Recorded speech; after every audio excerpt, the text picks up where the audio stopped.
குஷி படத்துல காலேஜ் படிக்கிறப்போ விஜய்க்கும் ஜோதிகாவும் லவ் பண்ணுவாங்க. அதே மாதிரி தான் சச்சின் படத்துல காலேஜ் படிக்கிறப்போ விஜய் அண்ட் ஜெனிலா லவ் பண்ணுவாங்க.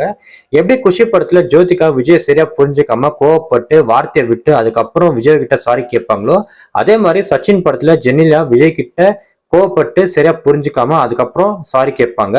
அப்புறம் குஷி படத்துல பாத்தீங்கன்னாக்கா மும்தாஸ் கிட்ட விஜய் க்ளோஸ் ஆயிருக்கிறப்போ ஜோதிகாவுக்கு ஒரு விதம் பொசசிவ் வரும்.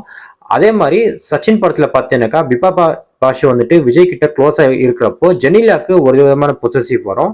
அதெல்லாம் மேல பாத்தீங்கன்னாக்கா எப்படி குஷி படத்துல கட்டிப்பிடி பாட்டு வருமோ அதே மாதிரி சச்சின் படத்துல கூட டே கட்டிக்கோடான்னு ஒரு பாட்டு வரும். இதெல்லாம் தாண்டி எப்படி குஷி படத்துல விவேக் காலேஜ் சீனியரா காமெடி பண்ணுவாரோ அதே மாதிரி சச்சின் படத்துல பாத்தீங்கன்னாக்கா காலேஜ் சீனியர் வந்துட்டு வடிவேலு காமெடி பண்ணுவாரு.